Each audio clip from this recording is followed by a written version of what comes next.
係各位網友嗱，大家睇見啦，我喺啱斯特丹嘅酒店入邊嘅。今日咧我就去咗嗰個啱斯特丹嗰個 Rex Museum 就睇咗夜巡嚇。咁就我會再翻去睇，因為個博物館咧好多嘢睇，就去咗 Mont Blanc 嗰個住家嗰度，即係佢個住所。咁呢個令我好 impress 嘅，因為咧佢死嗰年啊，就係呢個佢係住到52歲。嗰陣時 exactly 就係明朝亡嘅時間，1644年、1645年到，咁咧就竟然咧就係嗰間屋咧已經係非常之 modern 啦。嗰陣時中國人嘅屋咧真係唔住得啦，即係我睇見皇帝間睡房都好渣嘅，其實係嚇。咁好啦，我今日呢條片咧，我係講呢個係長和面臨嘅問題，即係咁樣。嗱，首先咧，即係長和咧。係俾廉署查喎，竟然係咁，大家知道啦。嗱，成單嘢就咁嘅。長和喺2020年用49億投咗安達臣道嘅一個地盤，嗰個其實用安達臣道以前嗰啲碎石牆改造嘅地盤，就起3000個首置單位。首置單位咧就其實係一種居屋嚟嘅，淨係可以賣俾首置嘅人嘅啫。個價值咧冇咁高嘅，3000個。咁呢單嘢咧最近咧就俾廉署查，就話咧佢哋嗰啲鋼筋啊個位置距離得太遠啦，規格唔夠啦，就係嗰個密度唔夠闊啦，即係密度唔夠，個鋼筋嘅密度唔夠啦咁樣。就話咧，就係嗰啲承判嘅工程，嗰啲大判二判咧，就係賄賂嗰啲監管人員。佢呢度講嘅監管人員咧，就應該冇長實嗰啲人，因為冇拉到長實嗰人，係拉咗大判啊，嗰啲顧問工程師啊，可能係自己賄賂嗰啲顧問工程師。咁賄賂啲乜嘢咧？有月餅券。請佢哋夜總會跳舞，使幾萬蚊食飯，然後咧又有啲現金賄賂咁上下嘅嘢啦。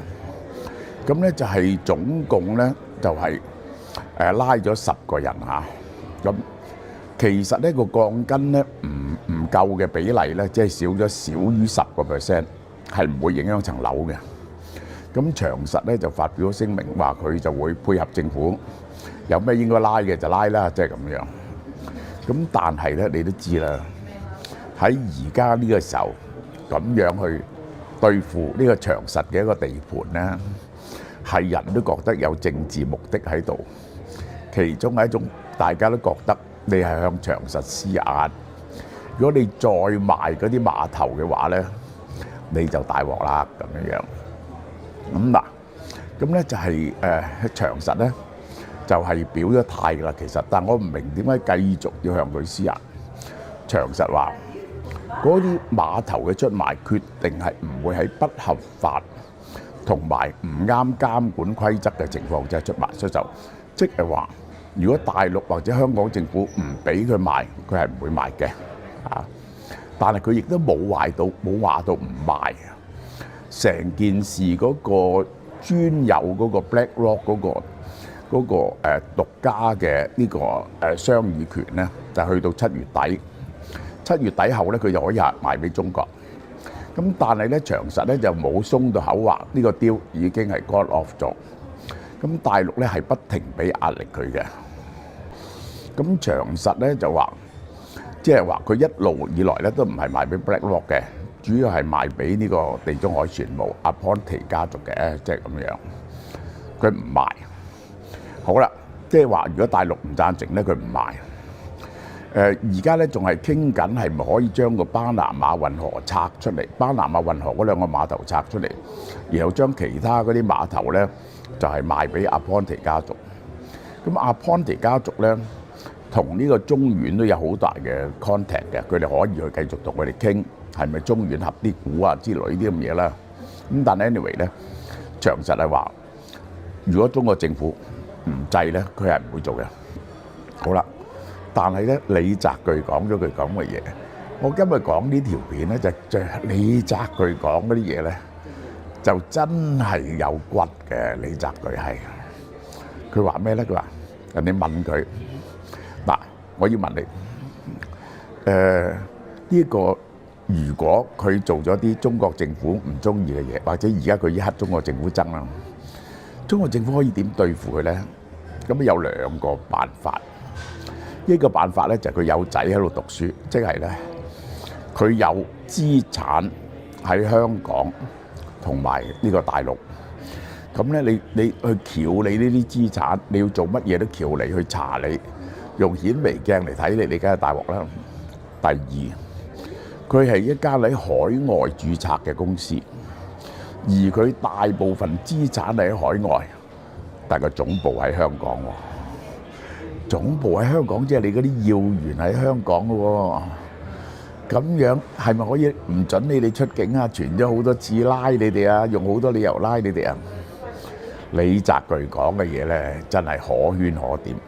我相信問總部呢個問題啊，就係嗰個記者啊，係夾埋李澤钜嘅，問佢咁你個總部係咪喺香港啊？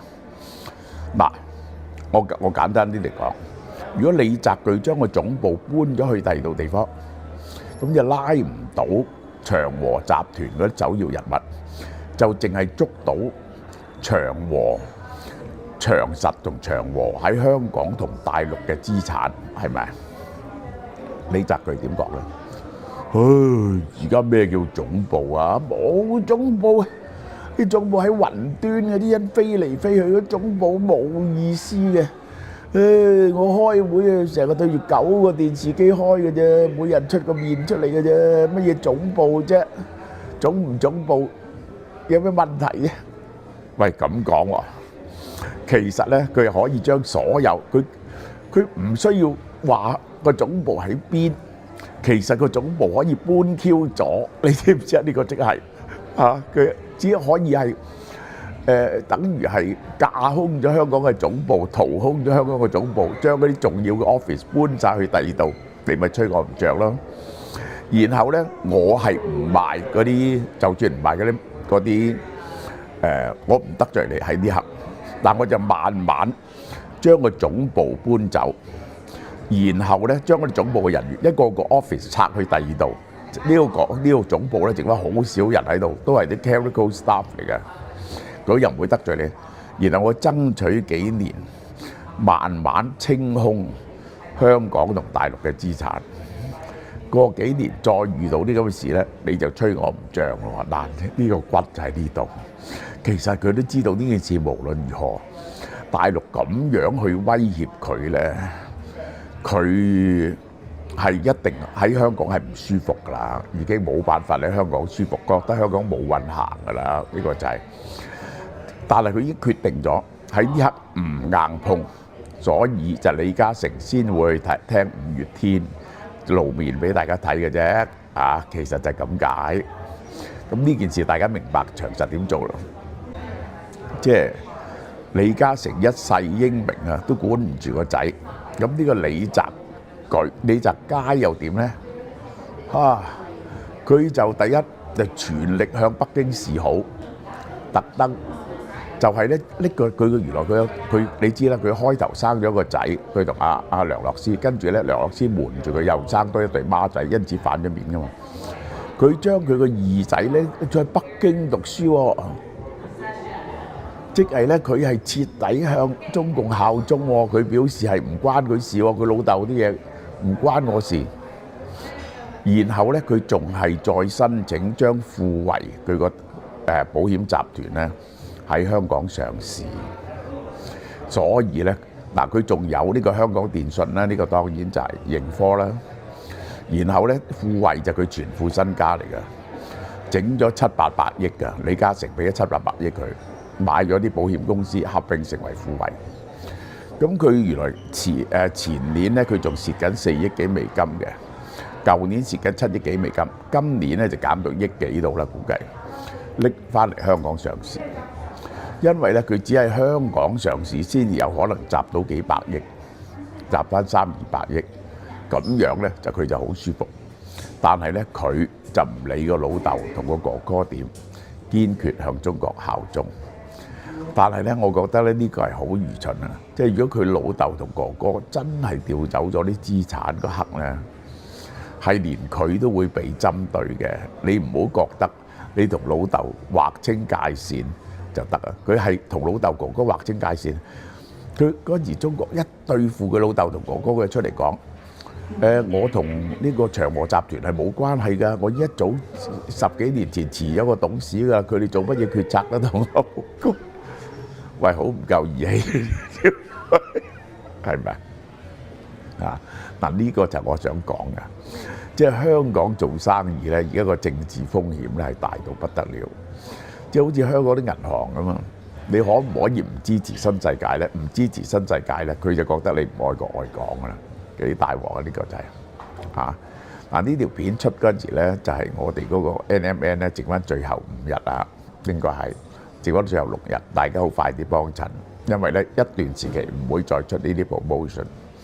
我哋個 NMN 咧每粒即係18個4嘅啫，係非常之抵嘅嚇。咁就係佢又有呢個每粒係400 mg 啦，係遠遠超過街道嗰啲，而且咧又係呢一個係有 DMG 白藜蘆醇咧，又係大廠做啦，個性價比非常高嘅。咁你仲有？